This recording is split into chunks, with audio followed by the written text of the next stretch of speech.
Welcome back, Internet. It's Kyoto Combat with another Reddit story, and this one is Choosing Beggars. Basically, people that feel like they're entitled to things when they're really not. Well, let's get to it. Sorry, I guess I'm short in the amount. Then you can't have it. What? So I work at a toy store, and I get this crap all the time. But this is the first time someone demanded a manager over it in the years I've worked here. So here you go. A woman comes to me with 2 items, and the subtotal is in the ballpark area of the amount that she has. Then I apply taxes, pressing the total, and then she balks.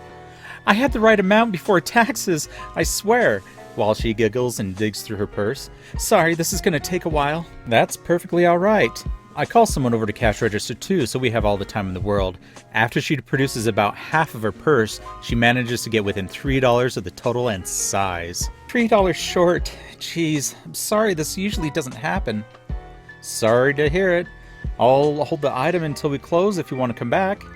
What? Can't you just knock $3 off of it? Actually turns from being sad and embarrassed with a smile to instantly angry and tilting her head at me like I was stupid. No, you can't really negotiate with store prices. This isn't the same as Facebook or eBay or places like that. I frown. People have literally done this for me at Walmart for like $10. Though really? Over $3? I can't have my stuff? She is getting louder at this point and laughing angrily while looking over at other customers for people who agrees. No one is. I can hold our store items for you to purchase when you have the money for them. I pull the items away. Look, just let me talk to the manager. They always give me deals. It's not okay for me to be embarrassed over stuff like this. Over $3. Call my manager. My manager tells her we can hold the items, but we're not going to keep doing this. Woman leaves with a scowl after claiming we're overpriced. Manager lets me know we did it once for her when her kid was with her because she wouldn't shut up about how she was going to get such a nice toy, but now she can't. Literally scum. Okay, well, before I say anything about what I'm going to say, ultimately, this woman was wrong. You know, people don't owe her anything. The toy is X amount of dollars. She didn't have enough. That's kind of black and white, right? The manager is partially to blame here because they did something that caused this woman to believe that she can get away with something the next time.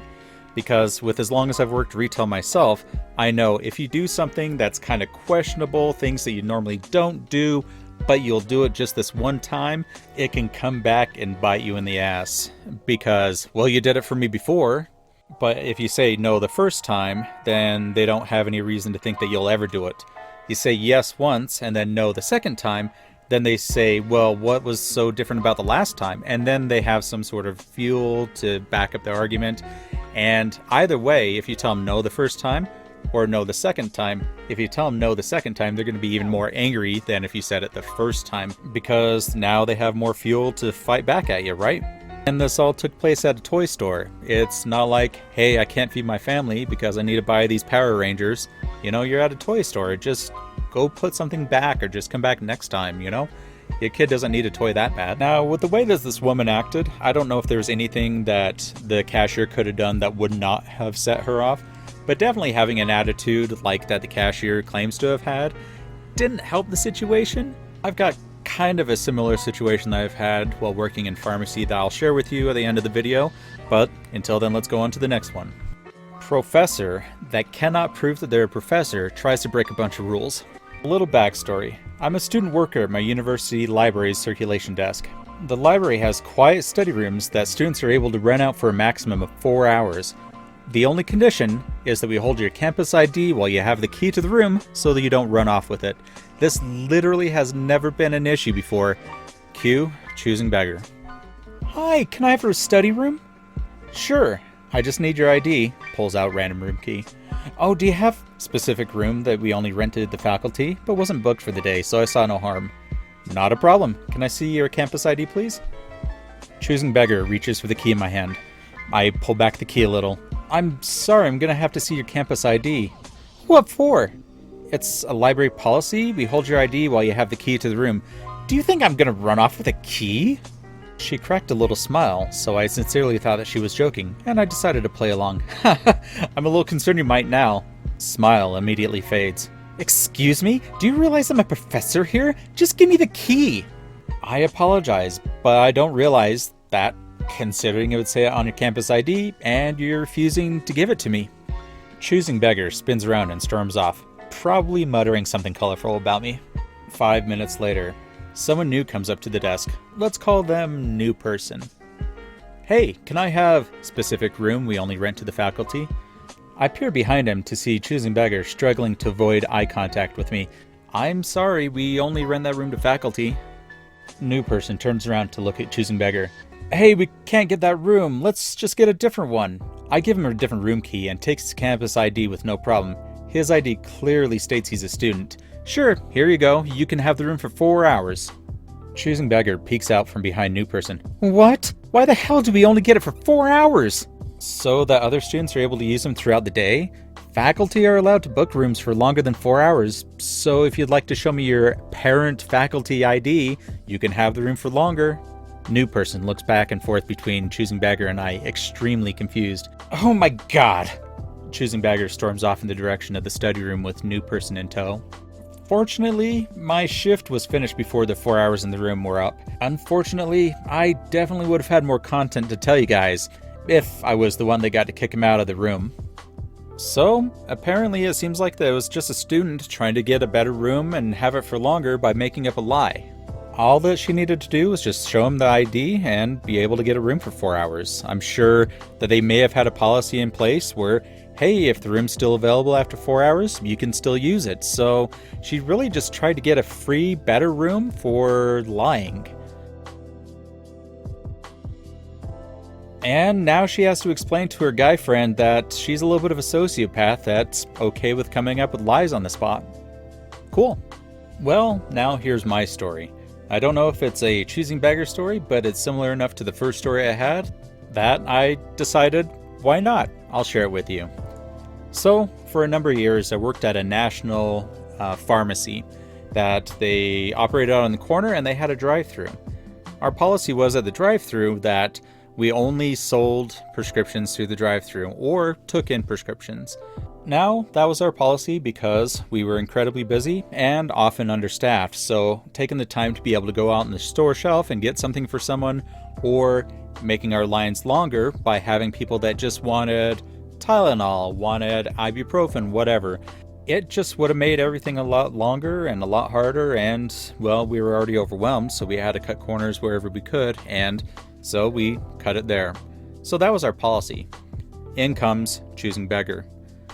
Driver pulls up to the window. Hi, how can I help you? Choosing Beggar says, hey, I need to get a box of testing strips.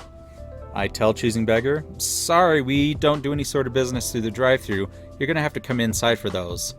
That wasn't the answer he wanted to hear. Well, why not? Why can't you sell me those through the drive-thru? Oh, sorry, sir, it's our store policy. We only deal with prescriptions through the drive-thru. If you have a prescription, I would be happy to take that from you. But unless you have something like that, you're going to have to come inside and I can sell them to you there. Well, I'm not moving until you sell them to me. Okay, sir, give me a second. Let me get my pharmacist for you. I get my pharmacist and he talks to the patient. The pharmacist picks up the phone and tells the patient exactly what I told him. Sorry, sir, it's our store policy. If you want them, I can sell them to you inside. Well, I'm not moving. There was a long line in the drive-thru. I can definitely see that there were cars going around the building. My pharmacist finally gives in after 5 minutes of talking to him. Oh, okay, sir, okay. This time we can sell them to you. It's the last time. Next time you're going to have to come inside, but we're only doing this once for you. The pharmacist hangs up. I grab the test strips. I'd give him the price, and then he leaves. That was the end of it. Only one time, right? 2 weeks later. It was another evening shift, another night where we had cars lined up through the drive-thru, and then I saw his car approaching. Oh no. Hi, sir. How can I help you? I want some testing strips. I remembered the conversation that we had a couple weeks ago, and I stood my ground. Sir, remember a couple weeks ago when we told you that we could only do it that one time? I'm not selling you those test strips. You're going to have to come inside for those. No, you get your boss. I want to talk to him. I don't want to talk to you. Okay, sir. Let me get him for you. I hand the phone over to my boss. The boss says, yeah, remember a couple weeks ago we weren't going to do this again. Well, I'm not moving until you guys sell me those strips. My boss argued with him for a couple more minutes, and then I finally heard, "Sir, if you're not going to move, we're going to call the police and have you trespassed off the property." Even though we had bulletproof glass in the pharmacy drive-thru, I could definitely hear the guy scream, "Well, I'm not coming here again," as he squealed off. That was the end of it, right? Not exactly. A couple of days later, we get a phone call from our district supervisor. Yep, the patient called our district supervisor and told him about how unreasonable and how rude we were to him, and that he'll never be a patient of ours again. So, we got reprimanded for it. I never really understood when a patient or a customer tells you, "I'm never going to come here again." Like, thank you?